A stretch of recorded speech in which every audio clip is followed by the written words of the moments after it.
Here we go. Number 1.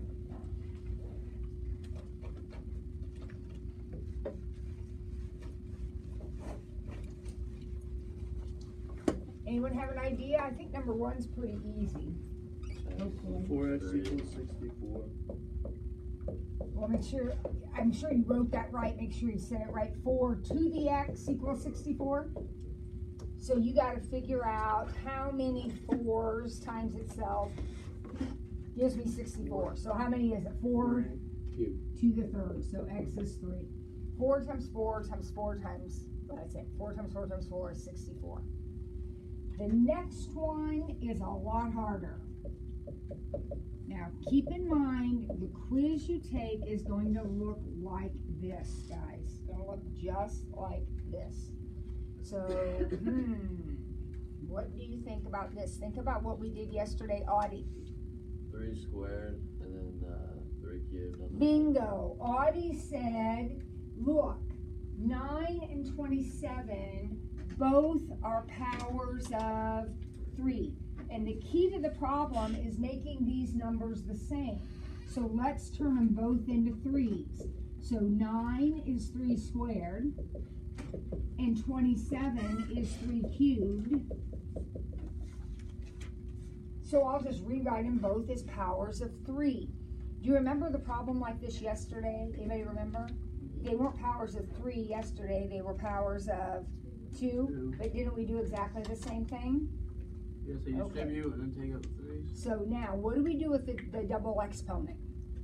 Distribute it. Multiply them, that's right. So then this is a distribute, so we're going to multiply them. So 4x minus 6 and 3x plus 24.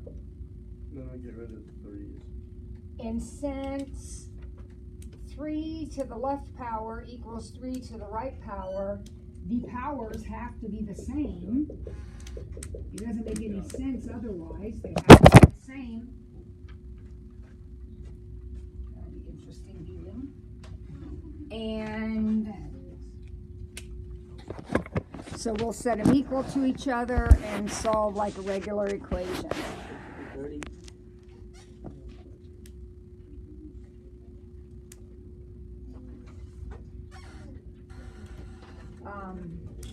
So I don't know. Yeah, looks like 30 is going to be the answer. Looks like when we solve that, we come up with 30 as the answer. Wait, would it be wrong if, because 27 is a factor of 9 or whatever, so like would it be wrong to just do 9 and then to the third? Is Like 9 to the third 27? Oh, okay, never mind. You need powers, not multiples. You need powers. 9 times 3 is 27, but 9 to the third is way bigger than 27. Nope. They have to be powers of the same number. Okay, number 3. We are going to write this as one logarithm. So it's going to be log one thing. So you got to figure out what you're doing with the MNs and Q's. What's the first thing you're going to take care of? Multiply and then divide. Well, we're going to multiply and divide, but before we do that, we have to pay attention to something. This guy right here has to, what do I do with him? You guys all know about that. He becomes the exponent. So this becomes n squared, Yes. and this becomes q cubed. Remember, a coefficient in front of a logarithm represents an exponent. So once I get that done, then I can start combining them. And when I have an addition, it's going to become a, so I'm going to have mn squared, m times n squared. And then since that's a minus, it's going to become a division. So it'll be m times n squared over q cubed. Don't forget, it's the logarithm of that. You still have a logarithm, but you only have 1 now instead of 3. So yeah, that's how the answer should look. That is the answer.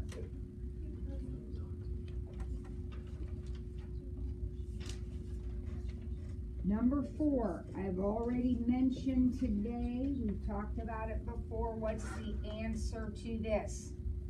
Root 10. Root 10. What happens when you have an ln and an e touching each other? Cancel. They cancel every time. So the answer is just root 10.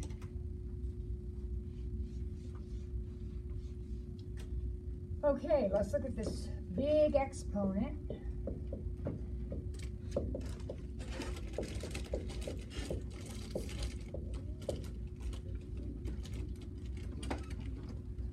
Let's start inside. So let's go turn by turn here. What's happening inside? Well, 2 and 5, nothing. Right? Okay, what about the x's? Now pay attention, use your common sense. We got 2 x's on the top and 5 on the bottom. So who has more? Bottom. How many more? 3. So we got x cubed on the bottom. Easy. At this point of our lives, we're not missing that anymore. We're getting that right every time. Now, what about the y's? That's a little harder. Y10. This guy has to come down, right? So you're bringing 4 down, but you already have 6. So now you're going to have 10. And we're still cubing the whole thing. All right, so here we go. Cube everything. 2 cubed is 8. 5 cubed. You may not have that memorized. 25. Okay, yes, you're right, 125. If you don't have it memorized, then over to the side, you're going to do 5 times 5 times 5, and you're going to figure out what it is, because you don't have a calculator for this. So it's 125. Now, you have back-to-back exponents. What do you do with those? Multiply them. So that's going to be x to the 9th and y to the 30th. That's your answer? That's your answer.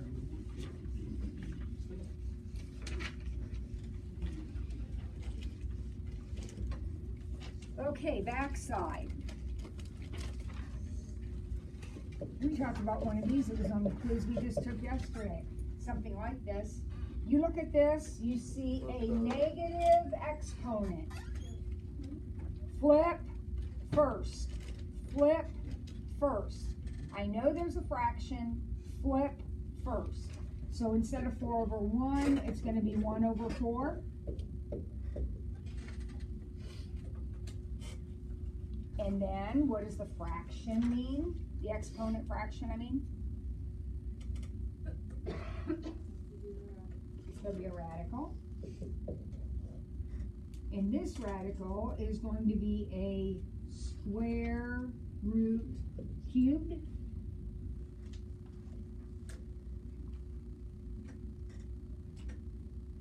Here we go. What's the square root of 1?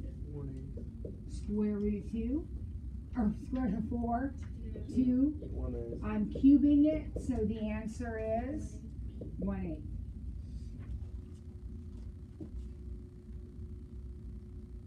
Judah, you following along? Everything okay?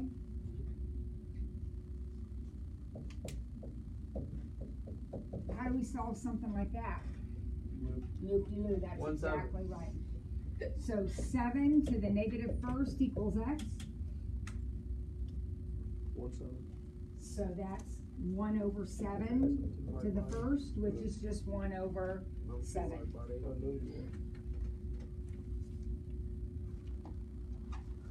are. Okay, Christina. What's the answer to that guy? 82. Yes, because when this happens, the answer is that guy right there.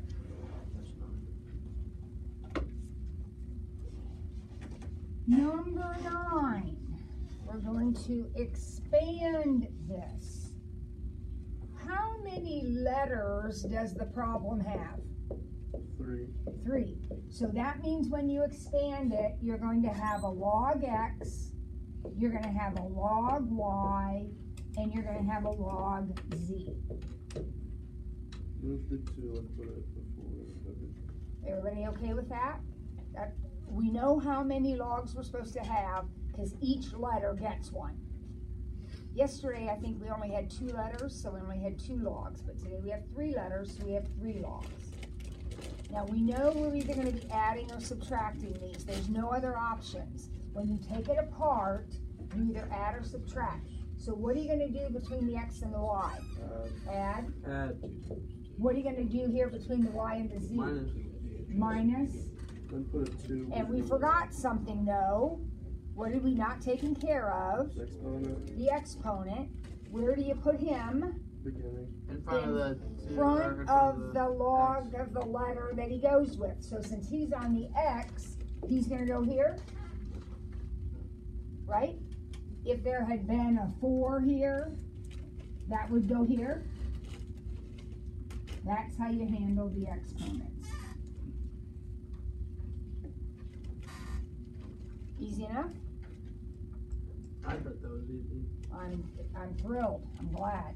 Okay, now we're going to use those same properties to solve an equation. All right, so we have log base 4 of 2 plus log base 4 of x equal to log base 4 of 19. If you have learned nothing else this week, what have we learned about having logarithms in an equation? Take them out. Only one log. On each side. Combine them, yeah. You cannot have more than one on each side. So when I look at this problem and I see this right here, it's very bad. That has to be combined into one logarithm. This side's fine. There's nothing wrong with that side. That's fine. But this can't be. So now I have to decide, what am I going to do with that 2 and that x? Am I going to multiply them or am I going to divide them? Those are your only 2 choices. You're going to multiply them or divide them. You're going to multiply them because that's a plus. Now, you got one logarithm on each side. Look at that. What just makes sense? Your loop-de-loop. No!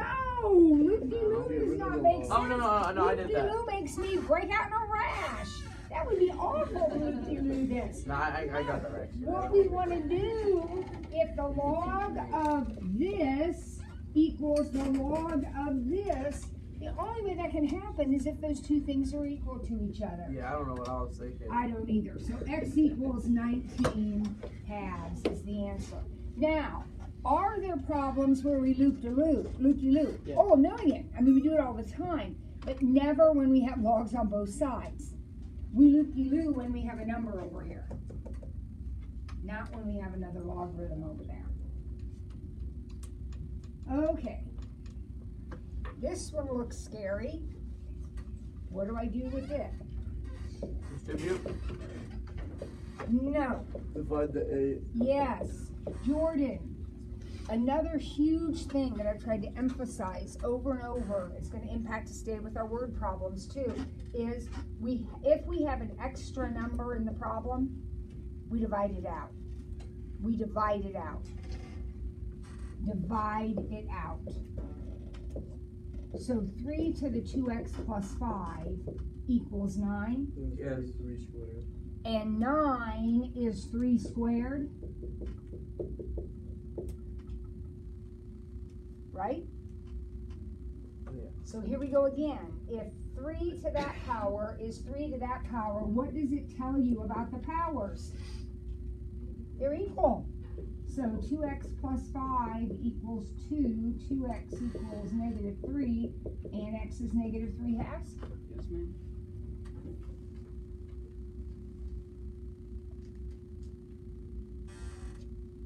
And one more, and then this quiz will be over. I have it listed in the book as 16 points. It's going to be more than that. I haven't figured out exactly how many points it is yet. But it's going to be more than 16. This is a big one. We'll probably only have one more quiz before we have a test over this.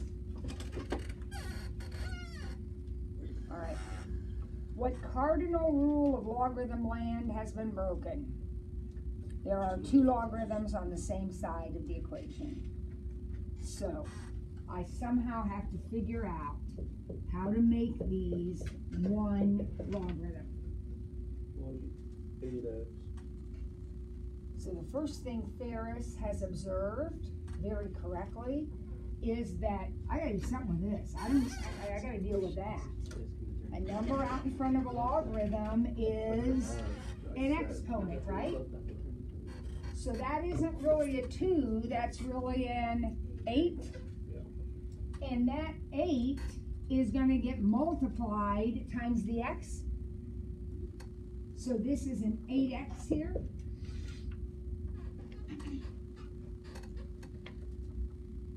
Now, Jordan, how do I solve that logarithmic equation? Now you loop-de-loop? Now you loop-de-loop. Because now we can say 5 to the first equals 8x. So 5 equals 8x and x equals 5/8.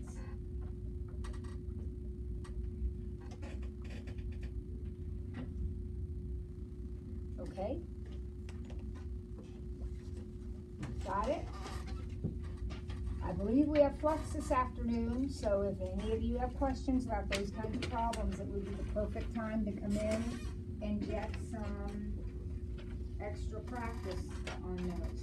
Also, I know it crashed partway through, so I'll be a little nauseous probably watching it, but over the weekend, you can go back through the practice quiz again, right? Okay. All right, well, let's pick up where we left off yesterday, which was with our word problems, right? So let's do a quick recap. We're right at the end of the period, so I want to make sure we get everything here. We have two formulas. I'm going to write them both down at the top of my page here.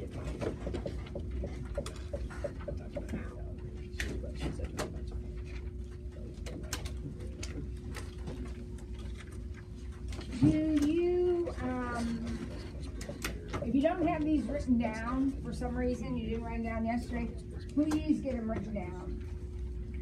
I'm not going to go back through all the explanation, but as we do the problems, we'll talk about it. So I'm looking at problem number 1 on page 30. This is the last page of our note packet. I'm looking at problem number 1. How long will it take for an investment of $1,000 to double if the bank pays 2.5% interest compounded quarterly? Now, something in that problem needs to trigger which formula you're going to use. That's right. And what in the problem, and it's not the word compounded, it's the word compounded quarterly. That's what triggers it. Because this formula can have the word compounded, but if it's this formula, it will say compounded continuously. This one says compounded quarterly. So this is my formula. So here we go. I'm going to use this one right here. A is what I end with. Read the problem very carefully. Do I know how much I end with? No. 2,000. Very good, Schlebecker. It doesn't say 2,000, but what does it say? You doubled what you started with. So P is what I started with. That's 1,000. That's a 1. That's just the number 1. That's not a variable. Do I know the interest rate? 2.5. Okay, but when I put it into the equation, no matter which formula you're using, it goes in as its actual number, which is the decimal form. So it has to go in as 0.025. That's pretty much a mathematical rule. Anytime you are putting a percent into an equation, it goes in as its decimal. Now, I need to know what n is. N is the number of times per year that you compound. So if we are compounding quarterly, n will be 4. And that n is the same as that n. Those are the same number. And T is what I'm looking for, right? How many years? How long is it going to take? How many years? Okay, now we're going to solve this guy, and this is definitely a calculator situation. Thank God. And if you have failed yet again to bring a calculator, I'm just cautioning you, you're going to see that even this one is a little tricky to type in. You want to make sure you have a calculator so you can practice. How much sympathy do you think you're going to get if you have it set up right, but you don't type it in correctly? Not a lot. How are you supposed to put an equal sign in the middle of an equation? Okay, you don't do that, Ferris. Don't meet you. I don't know what you're doing. I don't know what you're doing. Just stop. All right, so we're going to solve this. First thing we're going to do is take this 1,000 and we're going to divide both sides by 1,000. Mrs. Ford has been saying over and over again, if there's an extra number, get rid of it. So I'm going to divide by that 1,000. So 2 equals 1 plus 0.025 over 4 to the 4t.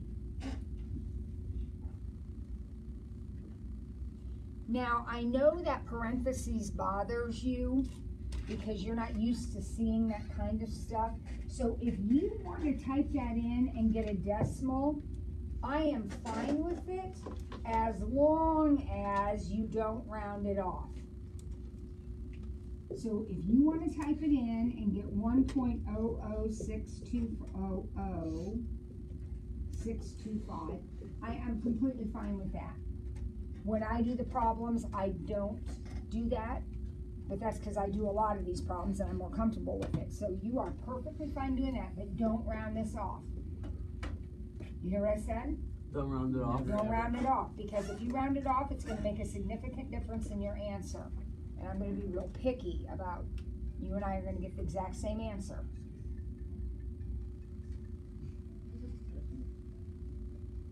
No one ever calls me. Attention. It's probably. I'll see you in fights with this board.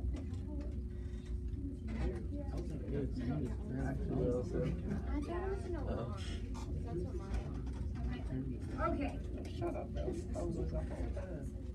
Now, how am I going to solve this? We're going to do the square root, but with a 4. Well, that actually, Ferris, isn't a completely off the wall idea. You could 4 through both sides. The problem is it's not going to solve for t, because t is part of that exponent, and you can't. Then we'll do 4t. No, How are you going to do that? Yeah, that's. You gotta set it to the other side. So, okay, the problem is we can't solve for an exponent. So somehow we have to get that exponent down. And the only way to get an exponent down is to use a logarithm. Oh, So I'm going to take the logarithm of both sides. So I'm going to put a logarithm on both sides. And as soon as I do that, as soon as I have a log on both sides, that exponent can come out front.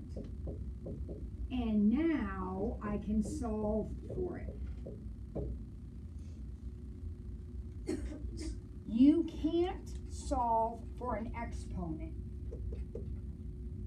So you need to get it down. And the only way to get it down is to use a logarithm. So I logged both sides. Gotta make sure you put it on both sides. And then that allowed me to bring that exponent down. This is what I want to solve for. So I want to end up with t equals. So that means I have to get rid of the 4. And how will I do that? Divide. I got to divide by 4. And it means I have to get rid of all this. How will I do that? Divide by that also. Don't I have to divide by both things? Yeah. So I'm going to divide by 4 log 1.00625. I have to divide by both of those things to get t by itself. And this is where we have to be real careful when we type it in. When we're dividing by 2 things, your calculator doesn't understand that unless you put it in parentheses. that tells the calculator, hey, I want to divide by everything. So let's type it in and see if we can come up with an The answer. 4 needs to be in the parentheses too. You gotta type it in like I wrote it, Ferris. Okay.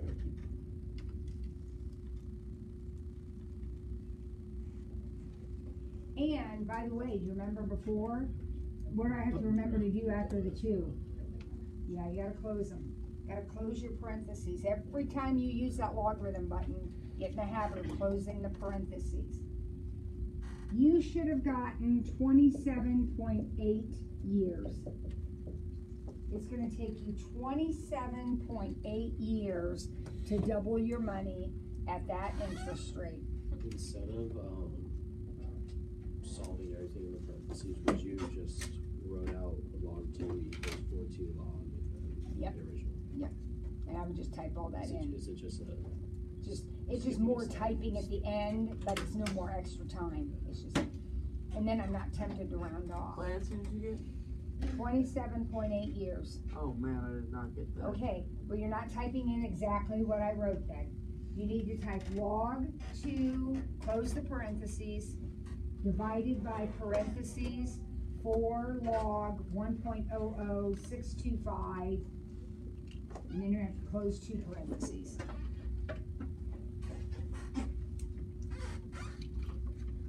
Okay, then you have to come in during flex, because I'm not gonna take any more time on that.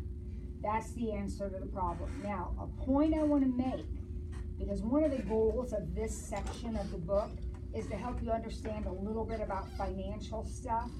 So a point that I want to make is, this guy, whoever this was, started with $1,000, and it took him that long to double his money, okay? What if we started with $10,000? Would it take the same amount of time to double the money, do you think? Yes, it absolutely would. It takes the same amount of time, because look what happened. He started with 1,000, ended with 2,000. First thing we did was divide, right? And that gave us 2. So if I started with 10,000 and ended with 20,000, when I divide, aren't I still gonna have a 2? Yeah. So the beginning amount of money is irrelevant. If you walked into the bank with 1 cent, it would take 27.8 years for that to grow into 2 cents at this interest rate compounded this way. Oh man. What is the interest rate? The current interest rate on savings accounts is terrible. What is it, like 0.7? Yeah, it's awful. 0.7%, right? Yeah, which is, so it's 0.007. Yeah. Yeah, it's terrible. So. Yeah. Okay, let's look at number 2 and see if we can fight our way through this one. Read it and tell me which formula you want to use. It's the same one. Same one. Why is it the same one? Compounded monthly, that's Yeah, right. it's got money. Didn't you So- say this was the only one that deals with money? No, this one deals with money if it's compounded continuously. Okay. This one deals with all other money. All right, so here we go. Do I know A? You don't know your No, you don't know your end. I'm looking at number 2. I don't think I know A, do I? You do not know the end. That's what I'm looking for, I think. Yes. I know I'm starting with 1230. And what's my interest rate? Point 3125. Good. What am I dividing by this time? 12. 12. Why am I dividing by 12? That's monthly. Monthly. And it's how many years? 10.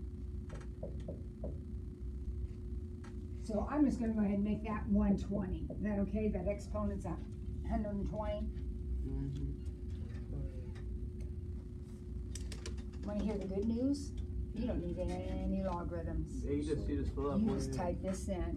And if you type it in exactly how I wrote it, remember your exponent key is your little caret key. You just type it in exactly the way I wrote it, you should get the right answer.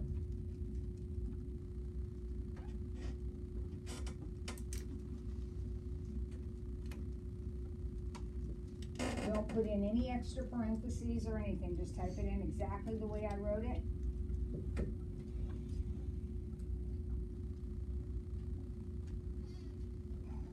1580. So I got $1,680.53. For money problems, we should always round off to the nearest cent. That's what the bank does. Store does that. Everybody does that. Is that okay? A little easier to type that one in?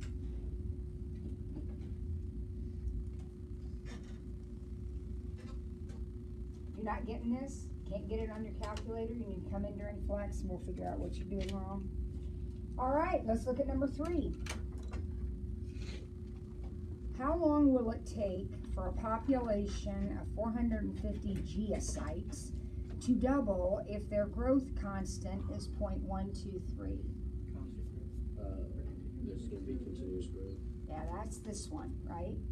Remember what I told you? If it involves a population of people, bacteria, anything, if it involves a population growing or a radioactive element decaying, anything nature, you need to use this formula right here. So A and P are the same thing. A is what I end with, P is what I start with. This problem, let's see, what is the 450? They're starting. That's P. So if that's 450, what is my A going to be? 900. And again, it doesn't say that, but come on, you can read. It says we're going to double. So that would be 900. E is E. Don't plug anything in. E is E. What's my growth constant? 0.123. And T is T. T? Yeah. I'm solving for T. This makes me like, I think, oh shoot, because the fact that my exponent is my variable means the only way I'm going to be able to solve it is to get it down, and the only way I'm going to be able to get it down is to use a logarithm, but I'm not going to use a logarithm until I get rid of the extra number, so I'm going to start by dividing by 450. So we don't know the E either. Or no, the E is not a. Yep, The Euler's constant. So I'm going to divide both sides by 450. Now, I need to pull that exponent off, kids. So I need a logarithm, right? But since the problem has an E in it, let's ln instead of log. So if I ln both sides, I want you to look at one really cool thing that happens. What happens right here? Gone. They're gone. So ln2 is 0.123t.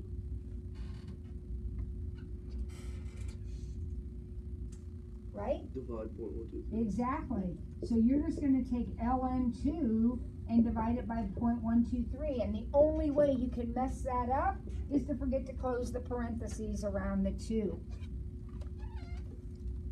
So ln2 divided by 0.123, I got 5.635, and I'm rounding all different ways because I don't have any directions. And I guess that's time periods. They didn't tell me if it was years or hours or what. So it's 5.635 years, 5.635 months, whatever it's supposed to be in this problem. Would you dock us if it didn't tell us? Well, I'm gonna have it. My problem's gonna say something like months or something in it. So you're gonna put a unit on it. We always should put a unit on our word problems. So yes, Jordan, I will dock you. How many points? 20. All right, here we go. How much do I need to deposit in an account paying 4% interest compounded continuously if I want to have $35,000 in exactly 10 years? So it's just going to be A. Which formula? A equals P E R T. My PERT formula, that's right. And what am I looking for? A. No, E. I'm looking for P. How much do I need to deposit? Doesn't that mean how much do I start with? Yeah. So my variable is P. My A is known. I want to end up with 35,000. What's my interest rate? 0.04. 0.04. And how many years? 10? So I'm going to go ahead and take care of that exponent. So that would be 0.4. I'll just go ahead and multiply 0.04 times 10.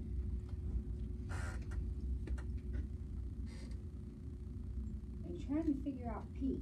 Your goal is to have P equals. You want to know what P equals. What do you think? Divide the E. Divide both sides by E to the 0.4. Won't that get P by itself?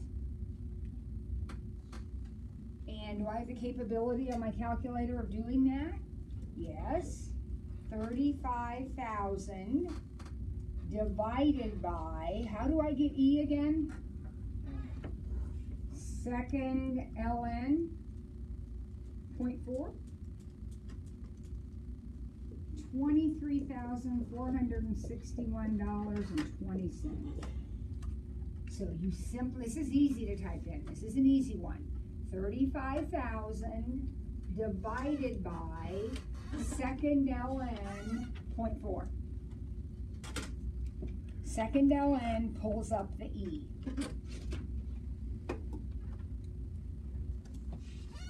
You getting the hang of it?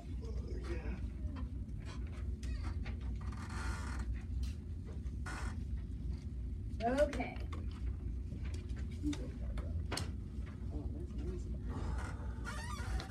Find the decay constant of an element if its half-life is 10.2 years. So the first equation. So we're definitely using that one, right? Because this is a nature problem. This only works on money problems. So this is not a money problem. So we're definitely using this formula. Now I'm counting on you having some understanding of half-life. What do we mean by half-life?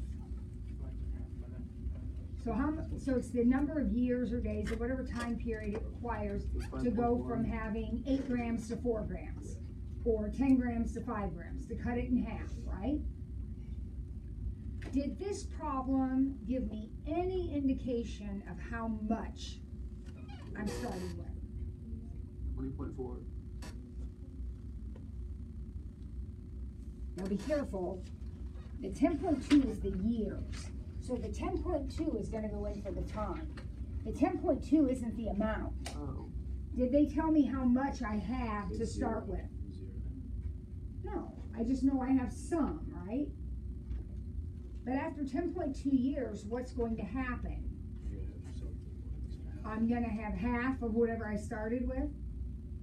So let's pick a number. Let's start with 10. Or 2. Let's start with 10. Let's start with 10 grams. How much am I gonna end up with if I start with 10? 5. And I'm gonna wait 10.2 years to make that happen? Now some of you are completely confused. You're like, where in the heck did she get the 10? I completely made it up. You can make up whatever starting value you want. If they don't give it to you, you make it up. Would it work every time? And it works every time because whatever you start with, Ferris, let's say you decided you wanted to start with 16. That would be fine, but you're going to end with 8. And the rest of this is going to be the same, right? Because it's all the same rate of growth and decay. Exactly. So the first thing you're going to do when you solve this equation is get rid of the extra number. Whatever your extra number is, you're going to get rid of it. Well, what's going to happen? This is always going to work out to be 0.5, isn't it? So it didn't matter how much you started and ended with. What matters is the ratio is 1/2. So I'll divide and get 0.5 equals e to the 10.2r. Can we like skip that step? Like just go immediately to putting a 0.5 and just not putting a p at all? You can. You can get brand new phones. Now, do you notice where your variable is, kids? Where's your variable? Exponent. That's bad, because the only way to get it down is to log it, or take a logarithm. But again, because it's a E problem, we won't log it, we'll ln it. And these should be your favorite time. Whoops. So it's like having two different cars but driving the same speed. Yes. But what happens when I ln this over here? They're gone. They're gone. When they drop down. ln 0.5 equals 10.2r, drop down, solvable. So r ends up equaling ln 0.5 over 10.2. Another easy one to type in. Just remember to close the parentheses around the 0.5. Oh, wait a minute. Negative. Did you get a negative number? Yeah, I did. Okay, What's the 0.068. Okay, now wait a second. Let's talk about that. Yep, 1068. What is R supposed to stand for? Go rate. The growth constant. What's the decay? Oh, but wait a minute. In a half-life problem, the amount isn't growing, the amount is shrinking. Does it make sense that your growth constant then would be a negative number? Now, in a money problem, would you ever want your growth constant, would you ever want R to be a negative number? No, because that would mean your amount in the bank is going down. But it will always be negative in a half-life problem. Okay. Number 6. How long will it take for 193 trigites to grow into a colony of 391 trigites if their growth constant is 0.222? So we have the, Which formula? that's the PERT. The PERT. We're using the PERT formula. All right. Do I have an A value? 391. 391. Do I have a P value? 193. Easy. Do I have an R value? What does that be? 0.222. 0.222. And T is what I am looking for. How long will it take? Divide by 190. Divide by 193. Caution, I bet that doesn't go in evenly, and I don't want you rounding it off. So you might just want to leave it in its fraction form, even though that looks harder. It isn't any harder. Don't let it confuse you. I don't care if you type stuff in, but I can't let you round it off. And I think you have to round that off. Okay, where's your variable? Up here? Do we want it up there? Can't be up there. Can't solve it that way. So we'll ln both sides.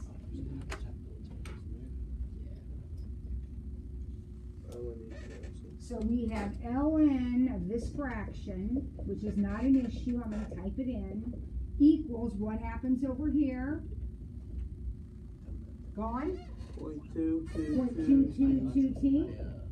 So to get my answer, I just have to ln this fraction and divide it by 0.222? Yes. All right, let's see if we can hang in there for one more minute here. ln, whoops, too many parentheses. ln 391 divided by 193 divided by 0.222.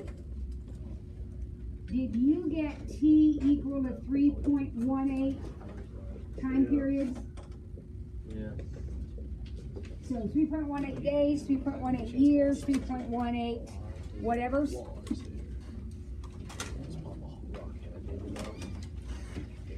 All right. Next time we're together, we'll finish the notes, take our quiz, and be